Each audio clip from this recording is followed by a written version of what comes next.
Of course, we started this evening with our own attempt to pay an appropriate tribute to George Foreman. Not easy to do, given the immensity of his contribution. The one and only George Foreman has passed away, and while we've been on the air, I'm very, very sad to have to say to everybody, after all the laughs we've had tonight, a really downbeat note. We have been told that another great friend of both of us, Spencer and myself, has passed away. Colin Hart has left us at the age of 89. Colin was the lead boxing writer on The Sun and, of course, a brilliant Fleet Street reporter. Really good friend of myself, somebody I learned so much from. And again, I feel like the tears aren't far away at this moment, Spencer, to be honest. Yeah, real sad time that with Colin. Covered my whole career, actually. He was the guy. You know, when I was boxing, he was the main man, the main journalist. I think that he was actually one of the only British press to cover Ali and Foreman, actually, that at that time, going over there. But I remember him covering my career, and it was always, when you was a young fighter looking up, if Colin Hart knew your name, you knew you was doing something right. That was how important he was in the world of journalism, and that's terrible news, man. I'm sorry to have to break that here on talkSPORT. The one and only, here he is. You knew a lot about the sport because your dad introduced you to it, and you come from the East End of London, which, of course, for British boxing is the spiritual home, isn't it, of boxing? Yeah. Instead of telling me about fairy tales, I used to sit on his knee and he'd talk about Ted Kid Lewis and Jack Kidberg and all the great fighters from the East End of London, and we were steeped in it. You know, when Ted Kid Lewis came back from America in 1915, having won the world welterweight title, he drove through the East End in an open car, chucking pennies to the kids who were running after it. And my father, who was 9, was one of the kids scrambling for the pennies. So that's where I get my love of boxing. Oh, very, very sad indeed. I learned so much from Colin, if I may put it like that, about boxing and about life. He was that kind of a man. My own little story a moment ago, Spenny, about my favourite fight of all time. I didn't tell you, and it's quite uncanny that we've been told of Colin's passing. After I'd watched Leonard Duran again very recently, I actually called Colin.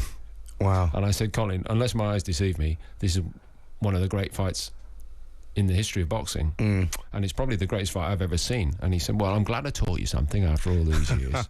It's the greatest fight I ever covered. And he put the phone down. That was classic Colin. That sounds so much like Colin. I grew very fond of him as well. You know, when I had my injury, you know, many years ago now, like, Colin played a big part in that. He come up to the hospital, and he was because he was sort of like inspirational to me, like knowing Colin Hart the way that we did, and become fond friends after that. And, you know, we covered a lot of fights with him, and we just done a show, actually. Can you believe this, Paul? We done a show, myself and Gareth A. Davis, called My Life in Boxing, that's just going out on talkSPORT TV now. And I think that it hasn't even aired yet. We done it like 3 weeks ago.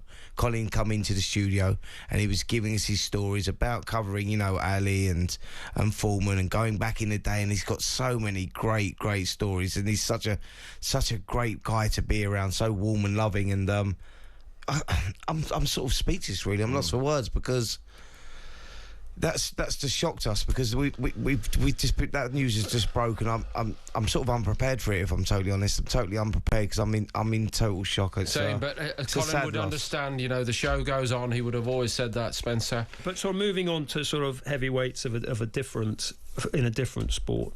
I mean, the papers have absolutely done the memory of George Foreman proud. Gareth A. Davis in the Sunday Tale, really interesting piece listing the who Gareth rates are the top 10 heavyweights of all times. He goes Lennox Lewis number 1, Muhammad Ali 2, Joe Louis 3rd, and George Foreman 4th. So he's absolute legend. And then a sort of even more reflective piece from lovely, beautiful tribute from Rick Broadbent inside the Sunday Times, talking. The headline is "Great boxer and master of reinvention. And obviously he was a Olympic champion, he was a heavyweight champion, he was a preacher, he was a family man, and of course he made millions from being a grill salesman as well. I mean, just a remarkable life that he had.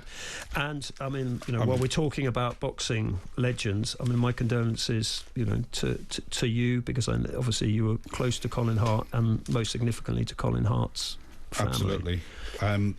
Amazingly, with Foreman dying, we were doing the tribute pieces in the Sun this morning on our first spread, and we reproduced Colin's article about the 50th anniversary of the Rumble in the Jungle between Ali and Foreman, and Colin was just incredible at recounting stories, just an amazing man, sharp as a tack right at the end. We could go to Colin anytime.